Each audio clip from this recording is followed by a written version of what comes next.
हर दिन तो माँ खाना लेके बैठती थी, लेकिन आज माँ खाना लेके नहीं बैठी है।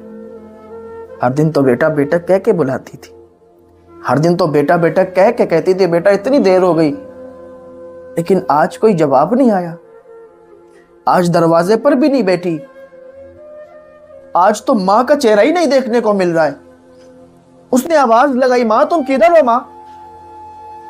रोज तो बैठ जाती थी, रोज तो इंतजार देखती थी। माँ के मेरी बात से तुम्हें तकलीफ हो गई? माँ क्या मेरी बात तुम्हें बुरी लग गई? माँ देखो ना, मुझसे बात करो ना, मैं ठीक हो जाऊंगा। माँ मुझे टाइम दो, मुझे वक्त दो।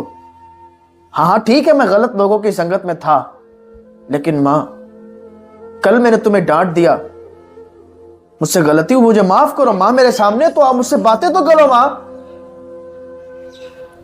इतनी बात उसने बोली, कोई जवाब नहीं आया, क्योंकि माँ तो इंतकाल कर गई थी। माँ तो दुनिया छोड़कर चली गई थी। जब उसने माँ का, अभी मैं बैठा हुआ मुताला कर रहा था, मेरे जहन से एक ऐसा वाकया गुजरा जिसने मेरे दिल को झंझोड़ डाला। मैंने सोचा कि इसको रिकॉर्ड किया जाए और आप तक इसको पहुंचाया जाए। मैं पढ़ रहा था कि एक माँ बेटे थे जो अपने घर में आराम से हंसी खुशी रहते थे। माँ बेटे से बड़ी मोहब्बत करती थी। कोई भी माँ हो तो बेटे से बड़ी मोहब्बत करती है। उसका बेटा कैसा भी हो, उसकी बात मानता हो या ना मानता हो, लेकिन उसे बहुत मोहब्बत होती है। वो भी अपने बेटे से बहुत मोहब्बत किया करती थी। लेकिन एक दिन वो आया कि उसका बेटा, जिस पर माँ को नाज था, जिस पर माँ को भरोसा था, जिस पर माँ एतबार करती थी कि मेरा बेटा बड़ा होकर कामयाब बनेगा, मेरे बेटे की अच्छी पोस्ट होगी, लोग मेरे बेटे को देखकर सलाम करेंगे, मेरा बेटा एक बहुत अच्छा कामयाब इंसान बनेगा, इस नियत से वो अपने बेटे को पढ़ाती थी। लेकिन उसे नहीं पता था कि वो बेटा जब थोड़ा बड़ा होगा तो कैसा बनेगा। मैं पढ़ रहा था कि उस माँ ने अपने बेटे की बड़ी अच्छी तरबियत की, हर वक्त अपने बेटे को एक अच्छा इंसान बनाने की कोशिश करती थी। लेकिन एक वक्त वो आया कि बेटा गलत संगत में पड़ गया। बेटा गलत लड़कों के साथ उठने बैठने लगा। बेटे की संगत गलत लोगों के साथ हो गई।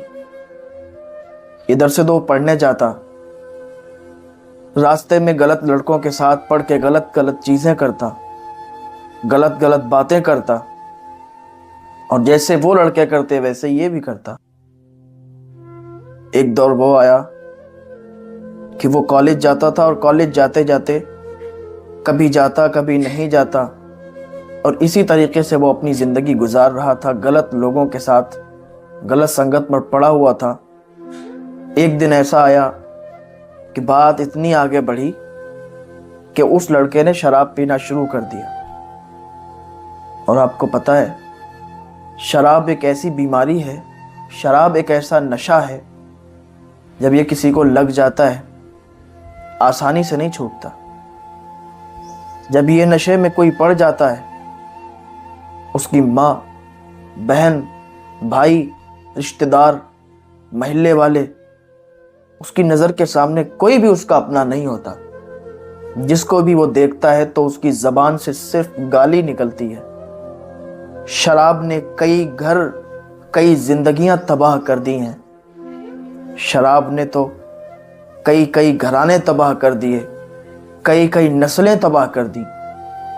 अल्लाह ताला हम सबको इस गुनाह से महफूज फरमाए, शराब जैसी बीमारी से अल्लाह दूर रखे। और जिन लोगों को शराब की आदत पड़ गई है, अल्लाह ताला उनकी ये शराब की आदत छूट जाए। मैं यही दुआ करता हूँ अल्लाह की बारगाह में। वो लड़का शराब का आदी हो गया, शराब के नशे में धुत रहता था।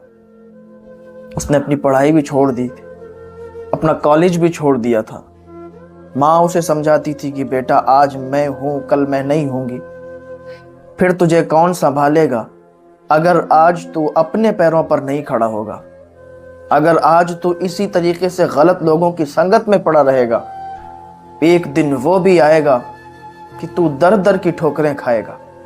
मैं देख रही हूं कि तू दर दर की ठोकरें खाएगा, भटकेगा, तुझे कोई पूछने वाला नहीं होगा। तू लोगों से भीख मांगता होगा, तुझे कोई भीख देने वाला नहीं होगा। बेटा मेरी बात मान जा।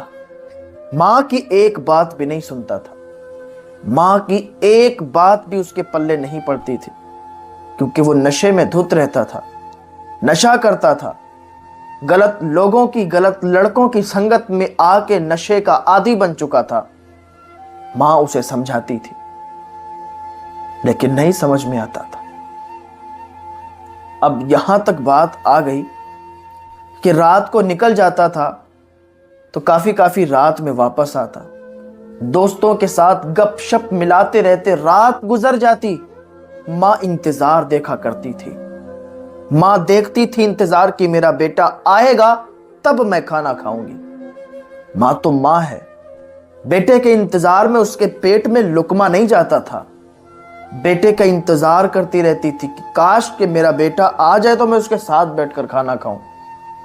बेटा कैसा भी हो, मां का प्यार अलग होता है, मां की ममता अलग होती है। मां तो मां होती है, और जब ये बिछड़ जाती है तो फिर हमें रेशम के तकियों पर भी नींद नहीं आती। जब मां बिछड़ती है तो फिर उसकी अहमियत पता चलती है कि आखिर मां की अहमियत क्या थी। जब बाप दुनिया से रुखसत हो जाता है तब पता चलता है कि बाप की अहमियत क्या थी। उसने किस तरीके से हमारी जिंदगी को, हमारे रहन सहन को और हमारी परवरिश में अपनी जिंदगी बर्बाद कर दी हमारी जिंदगी बनाने के लिए। तब पता चलता है कि बाप ने हमारे लिए कितनी मेहनतें की हैं, कितनी जिद्दोजहद की है। तब जाके मैं यहां तक पहुंचा हूं। लोग भूल जाते हैं। क्या करता था, रात में आता था, काफी देर के बाद, काफी टाइम के बाद, आधी आधी रात के बाद मां इंतजार देखती थी। अब जब रात में आता तो मां उसे कहती कि बेटा खाना खा लो। वो कहता था आज ना मैंने दोस्तों के साथ खा लिया। मां कहती थी बेटा मैं तेरा इंतजार करती हूं, तेरे साथ खाने के लिए। मैं इतनी रात सोती नहीं हूं कि मेरा बेटा आए तो मैं उसके साथ खाऊं। तो कहता है मैंने दोस्तों के साथ खा लिया, ये कौन सी बात होगी। बेटा डांट दिया करता था, मां तुम मेरा इंतजार मत देखा करो, मुझे अपनी जिंदगी जीने दो। मां तुम्हें कुछ पता नहीं, मैं बाहर होता हूं, दोस्तों के साथ खा लेता हूं, तुम मेरा इंतजार मत किया कर। उसे क्या पता है कि मां की ममता क्या होती है, उसे क्या पता कि मां के अंदर दिल में तड़प क्या है। वो तेरा इंतजार देखती है, तेरे साथ दो लुक़्मे खाने के लिए तड़पती है, तुझसे बात करने के लिए तड़पती है, और तूने अपनी मां को भुला दिया। लोगों की मोहब्बत कम हो जाती है, अपने बिछड़ जाते हैं, अपने रिश्ता तोड़ देते हैं। मगर मां की वाहिद मोहब्बत ऐसी है कि मां कभी अपने बच्चों से प्यार करना कम नहीं करती। मां की मोहब्बत में कोई शक नहीं है। मां अपने बच्चों से उतनी ही मोहब्बत करती है जितनी कि मछली पानी के साथ मोहब्बत करती है। मत भुलाना मां को। जब ये बिछड़ जाती है तो फिर रेशम के तकियों पर भी नींद नहीं आती। हाँ जी, मां तो मां है। अब ये मां को डांट दिया करता था, कहता था मां मेरा इंतजार मत देखना, मेरी मर्जी है, मैं जब चाहूंगा जाऊंगा, जब चाहूंगा आऊंगा, मां मेरा इंतजार ना देख। उस दिन मां का बड़ा दिल टूटा, मां की तबीयत अलील हो गई, मां को अटैक पड़ गया। जब बेटा इतनी बड़ी बात बोल दे मां से तो फिर मां का कहां तक सह सकती है। मां को सहन नहीं हुआ, जब बेटे ने डांटा मां के अटैक पड़ा। मां अपने कमरे में चली गई, उसने खत लिखकर तैयार कर दिया, और रात ही रात में मां का इंतकाल हो गया। बेटा देर रात शराब के नशे में आया, देखा मां हर दिन तो इंतजार करती थी, लेकिन आज मां इंतजार नहीं कर रही है। हर दिन तो मां खाना लेके बैठती थी, लेकिन आज मां खाना लेके नहीं बैठी है। हर दिन तो बेटा बेटा कह के बुलाती थी, हर दिन तो बेटा बेटा कह के कहती थी बेटा इतनी देर हो गई, लेकिन आज कोई जवाब नहीं आया। आज दरवाजे पर भी नहीं बैठी। आज तो मां का चेहरा ही नहीं देखने को मिल रहा है। उसने आवाज लगाई, मां तुम किधर हो मां। रोज तो बैठ जाती थी, रोज तो इंतजार देखती थी। मां के मेरी बात से तुम्हें तकलीफ हो गई, माँ क्या मेरी बात तुम्हें बुरी लग गई? माँ देखो ना, मुझसे बात करो ना, मैं ठीक हो जाऊंगा। माँ मुझे टाइम दो, मुझे वक्त दो। हाँ हाँ ठीक है, मैं गलत लोगों की संगत में था, लेकिन माँ कल मैंने तुम्हें डांट दिया, मुझसे गलती हुई, मुझे माफ करो माँ। मेरे सामने तो आप मुझसे बातें तो करो माँ। इतनी बात उसने बोली, कोई जवाब नहीं आया, क्योंकि माँ तो इंतकाल कर गई थी। माँ तो दुनिया छोड़कर चली गई थी।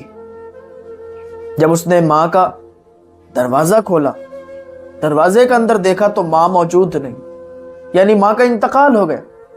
माँ की लाश पड़ी थी, माँ की मैयत पड़ी थी। जब उसने माँ को हिलाया, कहा माँ बोलो ना मुझसे, माँ मुझे मारो तो, आप मुझे मारोगी, मैं सुधरूंगा, माँ मुझे डांटो, मुझे मारो। जब उसने माँ को बुलाना शुरू किया तो उधर कोई मोमेंट नहीं था, क्योंकि उधर तो सिर्फ माँ की लाश पड़ी हुई थी और माँ इस दुनिया को छोड़कर चली गई थी। अब उसने दहाड़े मार के रोना शुरू किया, माँ तुम ऐसे मुझे छोड़ के नहीं जा सकती। माँ मैं मानता हूं मैं गुनाहगार हूं, मैं मानता हूं कि मैं तुम्हारा गुनाहगार हूं, मैंने गुनाह किया, मैंने जुर्म किया है, मैंने तुम्हें डांटा भी है, लेकिन माँ इस तरीके से तुम मुझे छोड़ के नहीं जा सकती। माँ रोने लगा, तड़पने लगा। वहीं पर उसने देखा एक खत लिखा था और उस खत को उसने पढ़ना शुरू किया। उसमें लिखा था कि बेटा, जब मैं दुनिया छोड़कर चली जाऊंगी तो तुझे मेरी बहुत याद आएगी। अभी तू मेरी बातों को नहीं समझ रहा है, मैं तुझे समझाती हूं, तुझे समझ नहीं आता। तूने गलत लोगों की संगत पकड़ी हुई है, लेकिन बेटा जो चीज सामने होती है उसकी कदर हमें नहीं पता चलती। जो चीज हमारे से बिछड़ जाती है तो फिर उसकी हमें कदर पता चलती है। बेटा एक दिन वो आएगा जब तुझे ये मेरा खत मिलेगा ना, तू बहुत रोएगा, बहुत रोएगा, लेकिन उस टाइम मैं तेरे सामने मौजूद नहीं होंगी। तू मेरी लाश देखेगा, मुझे अपने सामने देखेगा, लेकिन मेरे अंदर मेरी रूह तुझे नहीं मिलेगी। बेटा तू उस टाइम मुझे याद करके रोएगा, चीखेगा, चिल्लाएगा, लेकिन तेरे सामने मैं मौजूद नहीं होगी, मैं मौजूद नहीं होगी, मैं दुनिया छोड़कर जा चुकी होंगी। बेटा याद रखो, माँ की मोहब्बत ऐसी होती है कि वो अपने बच्चे से जब मोहब्बत करती है, बहुत मोहब्बत करती है, और जब अपने बच्चे को समझाती है माँ, तो इसलिए नहीं कि वो अपने बच्चे को बिगाड़ना चाहती है, बल्कि वो अपने बच्चे को एक अच्छे लेवल पर ले जाना चाहती है। अपने बेटे को वो कामयाब होना देखना चाहती है। लेकिन आज तुम्हें समझ नहीं आएगा, जब मैं इस दुनिया को छोड़कर चली जाऊंगी तब तुम्हें समझ आएगा, तब तुम रोओगे, चीखोगे, चिल्लाओगे, लेकिन तुम्हारे सामने मैं मौजूद नहीं होंगी। मेरे भाइयों, जब ये वाकया मैंने पढ़ा तो यकीन जाने मेरी भी आंखों से आंसू निकले कि हमारे माँ बाप हमें जब समझाते हैं, बताते हैं, तो हमें समझ नहीं आती,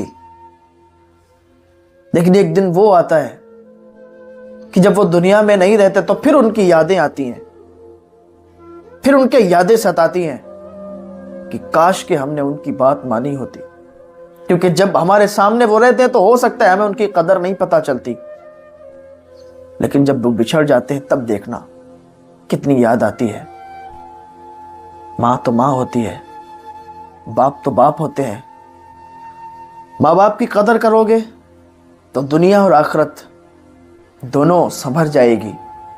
अगर माँ बाप को सताओगे तो फिर जहन्नम में ठिकाना ढूंढो, क्योंकि माँ बाप वो ऐसी आपके लिए कामयाबी की मंजिल है कि जब वो दुआ कर देंगे तो फिर कामयाबियों की सीढ़ी पर चढ़ने से आपको कोई नहीं रोक सकता। माँ बाप की दुआएं लें, माँ बाप की खिदमत करें, माँ बाप से मोहब्बत करें। अल्लाह पाक हम सबको माँ बाप की खिदमत करने की तौफीक अता फरमाए। हम सब